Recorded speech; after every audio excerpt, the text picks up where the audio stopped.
Good morning everyone. Welcome to career launcher the daily news analysis. आज के session में discuss करेंगे हम लोग कुछ इंपॉर्टेंट आर्टिकल्स जो एग्जाम पर्सपेक्टिव से हमारे लिए हाईली इंपॉर्टेंट होंगे। तो चलिए स्टार्ट करते हैं हम लोग आज के अपने सेशन को। जैसा कि आप अपने स्क्रीन पे फर्स्ट आर्टिकल देख पा रहे हैं, ये आर्टिकल फोकस करता है आपका रिसेंटली में साउथ अफ्रीका में कोरोना का एक नया वेरिएंट पाया गया है, जिस वेरिएंट का नाम ओमिक्रॉन है।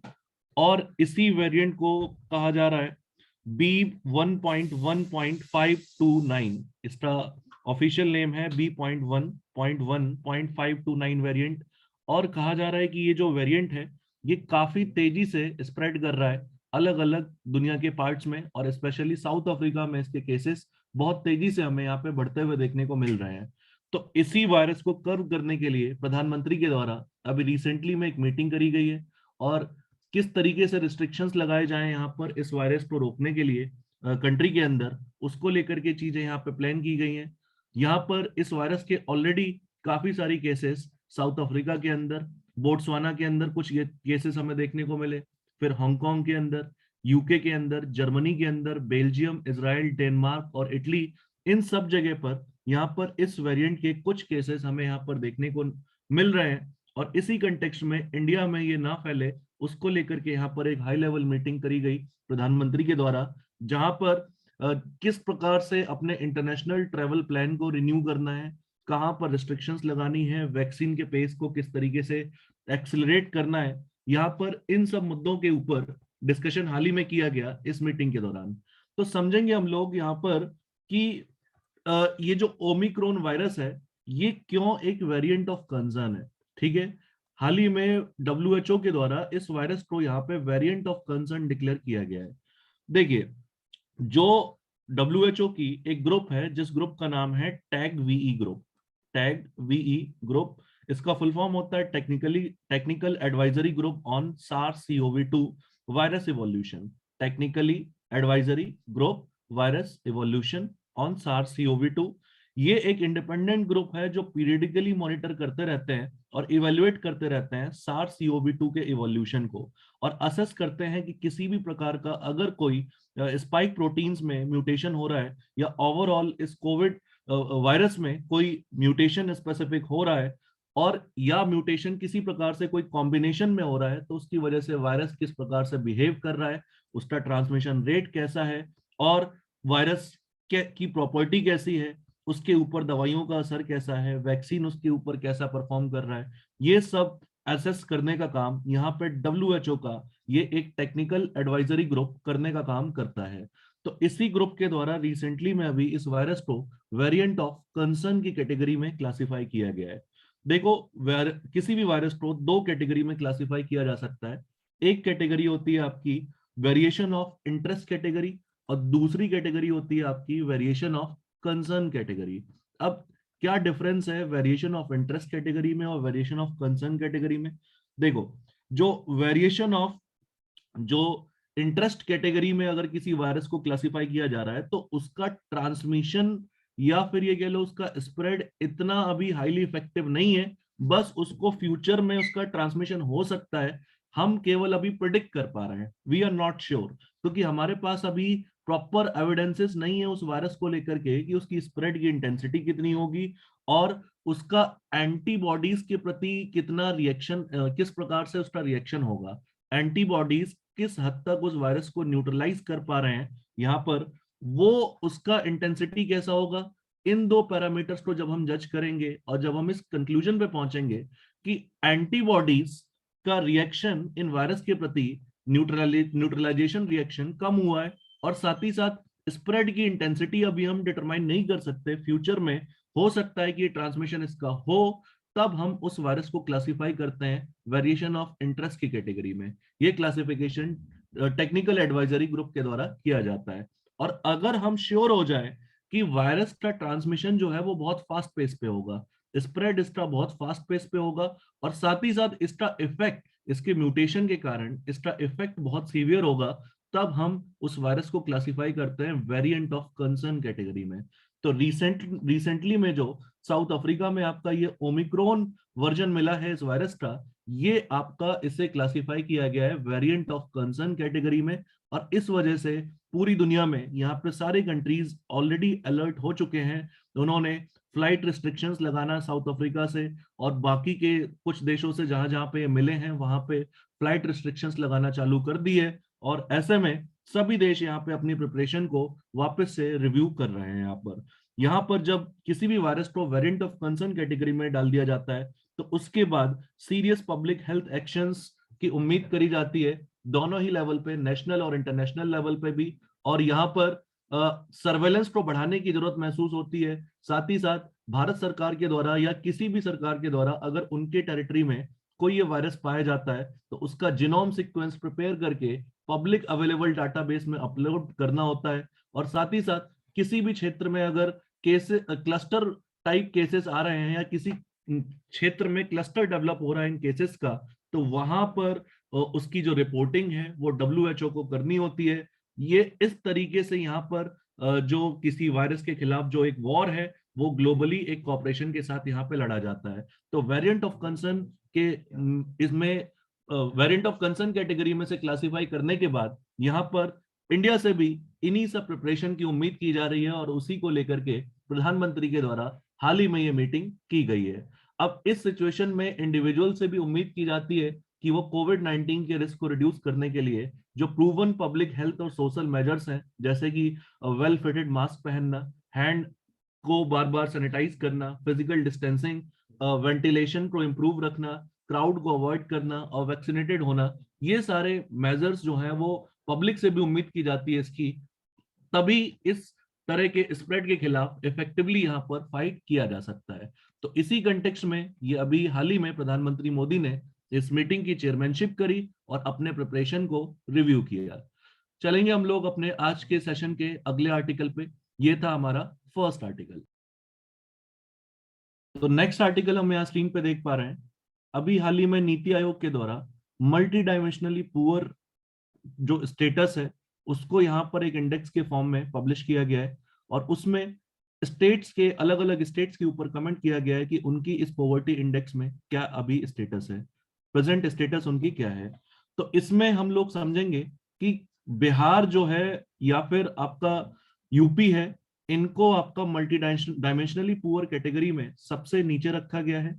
और साथ ही साथ इस इंडेक्स में सबसे बेटर जिस स्टेट ने परफॉर्म किया है वो है आपका केरल स्टेट। तो देखेंगे हम ओवरऑल स्टेटस क्या है। सबसे पहली बात, कुछ बेसिक बातें हम यहाँ पे समझ लेते हैं। देखो, जब हम पॉवर्टी इंडेक्स की बात करते हैं तो हमें एक बात क्लियरली समझनी होगी कि पॉवर्टी केवल जो है आपका वो इनकम लेवल को देख करके मेजर नहीं किया जा सकता। फॉर एग्जाम्पल, अगर मैं आपसे कहूं कि एक ए नाम का पर्सन है, वो सपोज करो 1500 रुपीज अर्न करता है, और बी नाम का जो पर्सन है वो सपोज करो आपका 1200 रुपीज अर्न करता है। तो यहाँ पर अगर हमसे पूछा जाए कि ए और बी में कौन ज्यादा पुअर है, तो आप डेफिनेट सी बात कह दोगे कि बी ज्यादा पुअर है। लेकिन अगर यहाँ पर अब मैं आपको डिटेल में कंडीशन बताऊं कि ए जो है वो ऐसी जगह पर रहता है जहां पे उसे रेंट देना पड़ रहा है, और बी जो है उसका अपना यहाँ पर खुद का घर है, ये ओनर है अपने खुद के हाउस का और इसको किसी भी प्रकार का कोई रेंट वगैरह नहीं देना पड़ रहा। तो अब आप कहोगे कि ए इस कंटेक्स्ट में ज्यादा पुअर है और बी जो है वो कम पुअर है। तो यहाँ पर इसी कंटेक्स्ट में यहाँ पे चीज मैं एक्सप्लेन ये करना चाहता हूं आपसे कि जो पॉवर्टी है या पुअर जो होना है वो किसी इनकम लेवल से सिर्फ डिटरमाइन नहीं हो सकता। पॉवर्टी जो होती है आपकी वो हमेशा मल्टी डायमेंशनल होती है और अलग अलग कंटेक्स्ट में पॉवर्टी हमें मेजर करना चाहिए, तभी हम एक क्लियर पिक्चर जो है वो जनरेट कर पाएंगे यहाँ पर।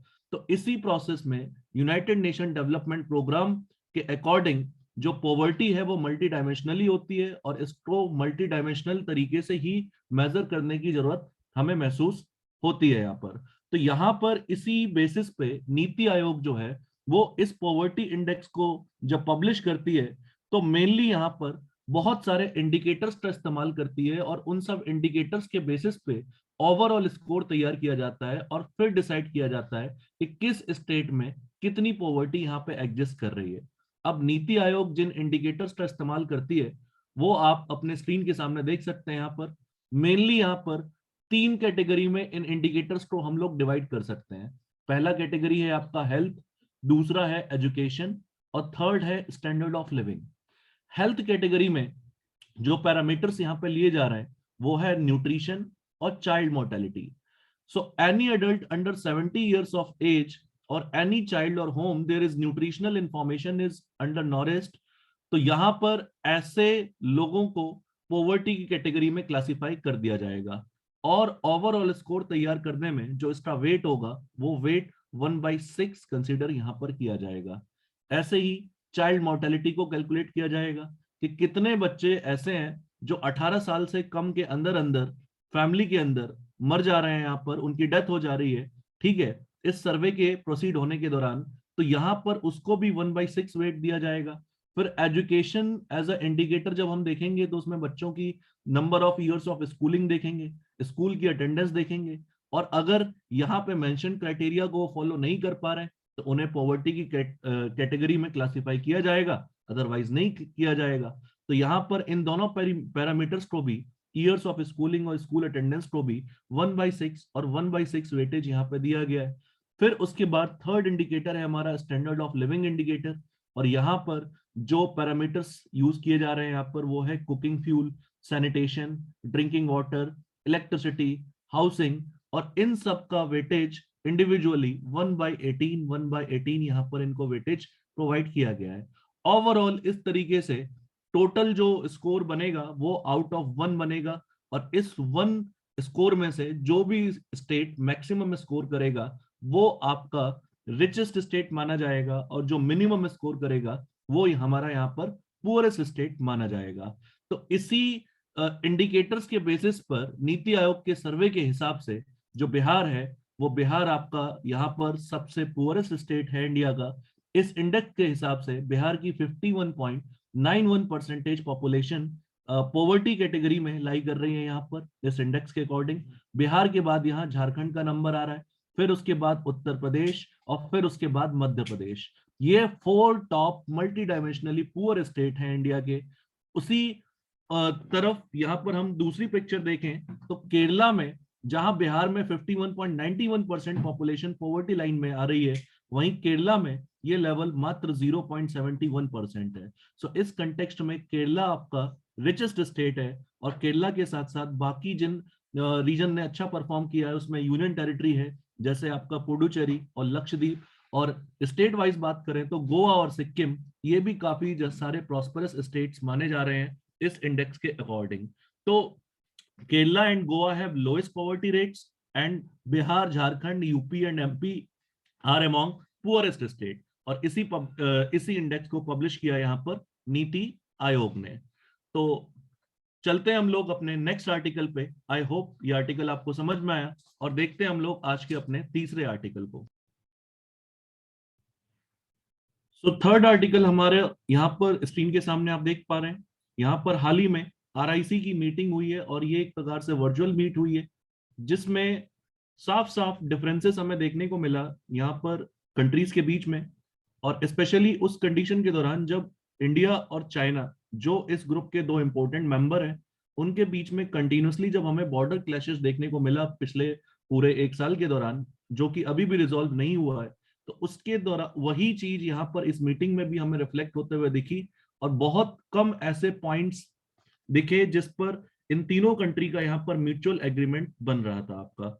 तो समझेंगे हम लोग अभी रिसेंट में जो आरआईसी का वर्चुअल समिट हुआ, उस वर्चुअल समिट की चेयरमैनशिप हमारी यहाँ पर फॉरेन मिनिस्टर एस जयशंकर जी के द्वारा यहाँ पर करी गई है, और इस मीटिंग में क्या रिजल्ट्स यहाँ पर निकल के आए हैं उसको यहाँ पर हम डिस्कस करेंगे। देखिए आरआईसी क्या है, सबसे पहले उसको जान लीजिए। यहाँ पर आरआईसी 1998 में रशिया के फॉरेन मिनिस्टर के द्वारा स्टार्ट किया गया एक डिप्लोमेटिक प्लेटफॉर्म था, जो वेस्टर्न अलायंस को काउंटर बैलेंस करने के लिए रशिया के द्वारा स्टार्ट किया गया था।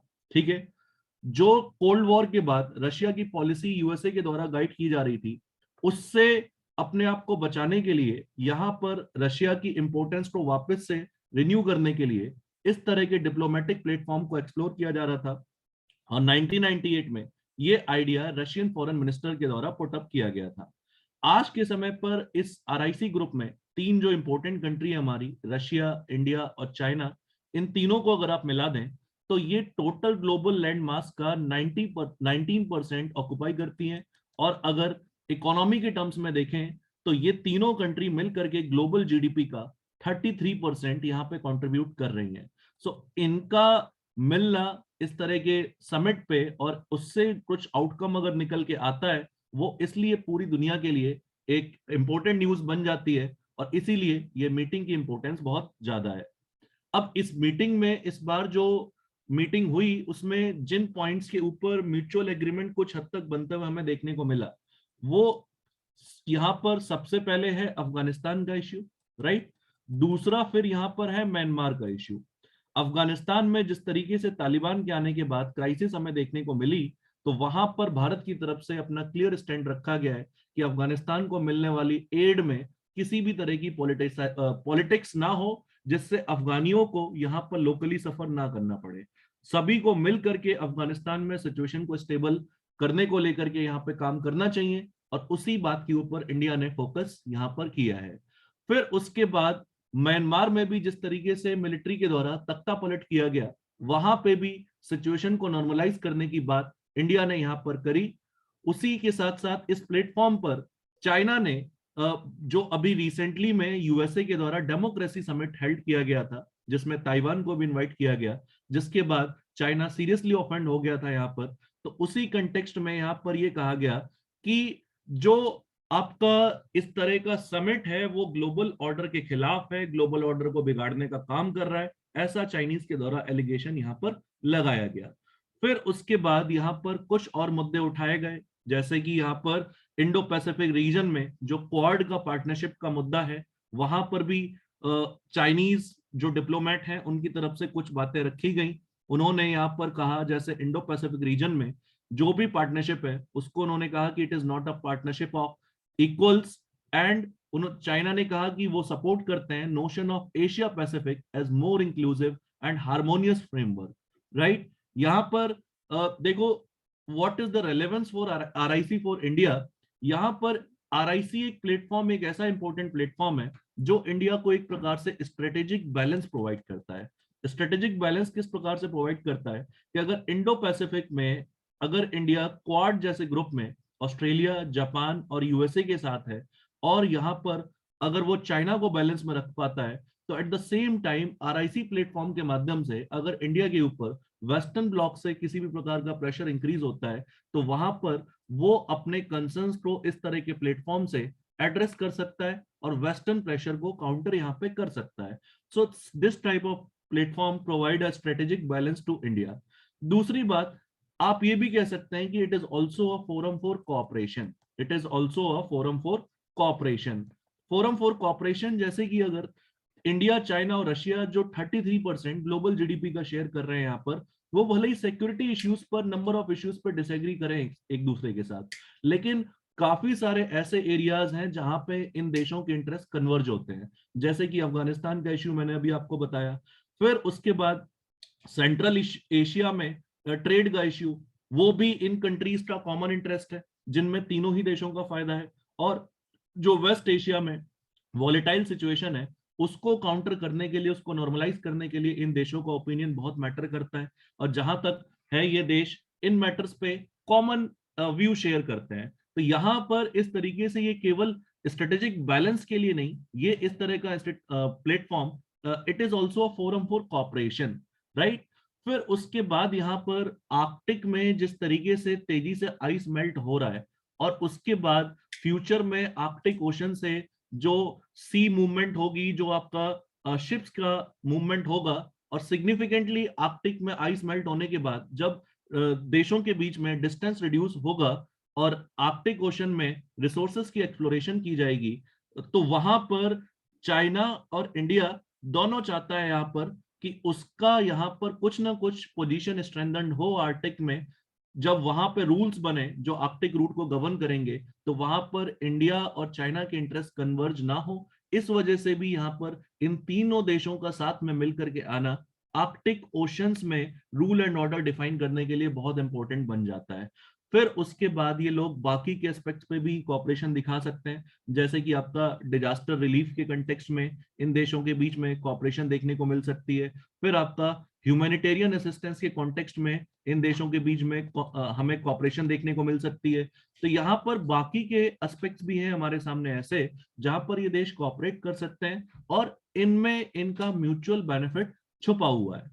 फिर उसके बाद ये न्यू वर्ल्ड ऑर्डर को क्रिएट करने के लिए भी इंपॉर्टेंट है इस तरह का प्लेटफॉर्म, क्योंकि जिस तरीके से एलिगेशन लगाया जाता है कि जो आपका डब्ल्यूटीओ है या आपके वर्ल्ड बैंक है, इनके ऊपर यूरोप और वेस्टर्न कंट्रीज का ज्यादातर इन्फ्लुएंस है, और यहाँ पर उस इन्फ्लुएंस को काउंटर करने के लिए इस आरआईसी को डिफरेंट लेवल पे कॉपरेट करने की जरूरत है, ताकि जो इकोनॉमिक स्ट्रक्चर्स हैं उसमें मच रिक्वायर्ड रिफॉर्म्स जो हैं उसको पूरे किए जा सके। तो इन सब एस्पेक्ट्स को देखते हुए ये आरआईसी प्लेटफॉर्म काफी इंपॉर्टेंट बन जाता है, और इसलिए इसकी जो जब भी समिट होती है तो उसमें जो भी न्यूज आती है उस पर पूरी दुनिया की नजर रहती है यहाँ पर। लेकिन सब कुछ अच्छा नहीं है इस ग्रुप के साथ। यहाँ पर इस ग्रुप में बहुत कुछ मेजर चैलेंजेस भी हैं, और सबसे बड़ा चैलेंज है कि इस ग्रुप में दो ऐसे कंट्री हैं जो एक दूसरे के प्रति इस समय तो हॉस्टाइल है। एक आपका इंडिया, एक आपका चाइना। और इसमें चाइना की तरफ से जो हॉस्टाइल एटीट्यूड है इंडिया की तरफ, वो इस तरह के लेवल पे कॉपरेशन को हैम्पर करता है। फिर आपका दूसरी बात यहाँ पे, रशिया चलो हमारा ओल्ड फ्रेंड है, लेकिन एट प्रेजेंट वो चाइना के स्ट्रेस के अंदर यहाँ पर वो न्यूट्रल रहने में ज्यादा बिलीव करता है, और जहां पे इंडिया के इंटरेस्ट हैम्पर हो भी रहे होते हैं तो वहां पे रशिया की तरफ से एक न्यूट्रल स्टैंड आजकल हमें देखने को मिल रहा है, which is not good for India. For example, Jammu and Kashmir का इश्यू, जम्मू एंड कश्मीर के इश्यू में रशिया ने प्रेफर किया मिडिल पोजीशन को, एंड इंडिया को इसने एंटायरली सपोर्ट नहीं किया। And at the same time Jammu and Kashmir का मुद्दा चाइना के द्वारा यूएन सिक्योरिटी काउंसिल में रेज किया गया। तो इस तरह के जो इवेंट्स हैं वो देशों के बीच में फिर कॉन्फ्लिक्ट प्रमोट करते हैं, और इस जैसे प्लेटफॉर्म के इंपॉर्टेंस को अंडरमाइन भी करते हैं, जिस प्लेटफॉर्म का इस्तेमाल करके काफी सारे पॉजिटिव डेवलपमेंट्स हम यहाँ पर कर सकते हैं। वहां पर इस तरह के कॉन्फ्लिक्ट उस तरह की चीजों को हैम्पर करते हैं यहाँ पर। तो इस बार की मीटिंग जो हुई उस मीटिंग में भी हमें सीरियस डिफरेंसेस ज्यादा देखने को मिले। जो इंडो पैसिफिक का इश्यू है वो चाइना के लिए कंसर्न है, वो यहाँ पे चाइना ने फिर से ओपनली एक्सप्रेस किया। इंडिया ने अपनी अफगानिस्तान में जो पोजीशन है उसको स्ट्रेंथन करने के लिए और अफगानिस्तान लोगों की भलाई के लिए वहां पर क्या कॉपरेशन होनी चाहिए उस पर फोकस किया। म्यांमार में सिचुएशन नॉर्मलाइज करने के ऊपर फोकस किया, और कोई कंक्लूसिव यहाँ पर रिजल्ट अभी निकल के नहीं आया है, लेकिन स्टिल यहाँ पर ये जो मीटिंग है ये काफी इंपॉर्टेंट मीटिंग थी, जिसमें हमारे कंट्री के फॉरेन मिनिस्टर एस जयशंकर जी के द्वारा पार्टिसिपेट किया गया। चलते हम लोग अपने आज के नेक्स्ट आर्टिकल की तरफ। सो नेक्स्ट आर्टिकल आप यहाँ स्क्रीन पे देख सकते हैं कि that Jaitapur would be the world's most powerful nuclear plant, ऐसा कहा है यहाँ पर फ्रेंच डिप्लोमेट ने। और रिसेंटली में जो जैतापुर में न्यूक्लियर पावर प्लांट डेवलप किया जा रहा है, इसमें हम सभी को पता है कि जो फ्रांस का कॉपरेशन है वो इंडिया के लिए बहुत इंपॉर्टेंट है, और उसी कंटेक्स्ट में फ्रेंच डिप्लोमेट ने इस न्यूक्लियर प्लांट के डेवलपमेंट को लेकर के बात करी है, और साथ ही साथ इंडिया और फ्रांस के बीच में डिफरेंट अदर एस्पेक्ट्स में किस तरह से रिलेशनशिप डेवलप होगा आगे उसको लेकर के भी यहाँ पे कमेंट किया है यहाँ पर। जैसे इलेक्ट्रिक व्हीकल्स के कॉन्सेप्ट को लेकर के इंडिया और फ्रांस की कंपनीज में किस तरह का कॉपरेशन है उसको लेकर के भी यहाँ पर इनके द्वारा कुछ कमेंट किया गया है। हमारे लिए इस आर्टिकल से इंपॉर्टेंट है कि हमें पता होना चाहिए सारी बातें जैतापुर न्यूक्लियर प्लांट के बारे में। तो कुछ बेसिक बातें हम यहाँ पर देख लेते हैं, क्या इंपॉर्टेंट पॉइंट्स हैं जैतापुर न्यूक्लियर पॉइंट को लेकर के, न्यूक्लियर प्लांट को लेकर के। देखो ये प्लांट कहाँ पे स्टेब्लिश किया जा रहा है, ये प्लांट स्टेब्लिश किया जा रहा है आपका मधुबन विलेज में, और ये मधुबन विलेज आपका है रत्नागिरी डिस्ट्रिक्ट में, और रत्नागिरी डिस्ट्रिक्ट इंडिया के वेस्ट कोस्ट पे महाराष्ट्र स्टेट में प्रेजेंट है। और ऐसा कहा जा रहा है कि जब जो इस प्लांट की कैपेसिटी है 9900 मेगावाट इलेक्ट्रिसिटी प्रोड्यूस करने की, वो इसे वर्ल्ड के लार्जेस्ट न्यूक्लियर प्लांट में से एक बना देगा। इस न्यूक्लियर प्लांट को स्टेब्लिश करने की शुरुआत आपकी एक डील के साथ हुई थी, जिस डील को कहा जा रहा था Indo France civil nuclear deal. और उसी Indo France civil nuclear deal के अंतर्गत दिसंबर 2010 में दोनों ही देशों ने एक दूसरे के साथ हस्ताक्षर किए थे, जिसमें फाइनली ये डिसीजन लिया गया था कि फ्रांस भारत की हेल्प करेगा जैतापुर में न्यूक्लियर प्लांट एस्टेब्लिश करने के लिए। और इस पूरे प्रोसेस में इस प्लांट को सेटअप करने का जो टोटल कॉस्ट आने वाला है ये रहने वाला है आपका $15 बिलियन के आसपास। तो $15 बिलियन के आसपास से ये कॉस्ट जो लगेगा इसको खर्च किया जाएगा मेजरली 6 EPR डेवलप करने में। ईपीआर यहाँ पर इसका फुल फॉर्म है यूरोपियन प्रेशराइज्ड रिएक्टर्स। जिस टेक्नोलॉजी का इस्तेमाल, जिस रिएक्टर का इस्तेमाल किया जाएगा वो यहाँ पर डेवलप किया जा रहा है अरेवा ऑफ फ्रांस के द्वारा। और एक एक रिएक्टर की कैपेसिटी होगी 1650 मेगावाट की। और इस तरीके से इस न्यूक्लियर प्लांट में 9900 मेगावाट डेवलप किया जाएगा। ये भारत का जो एनर्जी प्रॉमिस है, क्लीन एनर्जी प्रॉमिस, जो अभी भारत ने ग्लासगो समिट पे किया, और साथ ही साथ यहाँ पर जो भारत का 2030 का गोल्स है, सस्टेनेबल डेवलपमेंट गोल्स के बढ़ने की तरफ, वहां पर इस तरीके से न्यूक्लियर पावर प्लांट की डेवलपमेंट इंडिया के उस गोल में एक इंपॉर्टेंट कंट्रीब्यूशन यहाँ पर रखने वाला है। तो इसी कंटेक्स्ट में जो फ्रेंच डिप्लोमेट हैं इनके द्वारा कहा जा रहा है कि जैसे ही जैतापुर न्यूक्लियर प्लांट डेवलप होगा it will benefit local peoples और thousand of jobs will be created. और थाउजेंड्स ऑफ जॉब्स के साथ साथ जो इलेक्ट्रिसिटी भारत के अभी पिछड़े क्षेत्रों में प्रॉपर तरीके से नहीं पहुंच पाई है वहां पर इलेक्ट्रिसिटी का पेनिट्रेशन भी इस तरह का न्यूक्लियर पावर प्लांट करने में एक इंपॉर्टेंट रोल प्ले करने वाला है।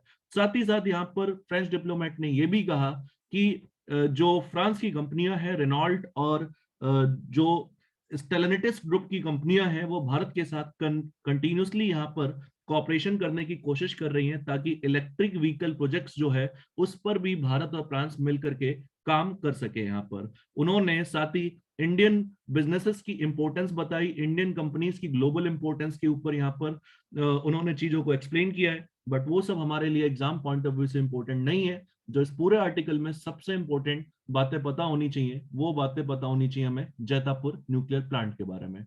सो आई गेस आपको ये आर्टिकल समझ में आया। सो ये थे आज के हमारे इंपॉर्टेंट आर्टिकल्स। अगर आपको ये सारे आर्टिकल समझ आ रहे हैं तो आप इस सेशन को लाइक कर सकते हैं, शेयर कर सकते हैं, सब्सक्राइब कर सकते हैं, और आप अपने फ्रेंड्स के साथ, उन फ्रेंड्स के साथ इसे शेयर कर सकते हैं जिनके लिए इस तरह का डिस्कशन आपको लगता है कि यूजफुल रहेगा, तो आप इसे शेयर भी कर सकते हैं। So that's all from my side everyone, thank you. मिलते हैं हम लोग नेक्स्ट सेशन में।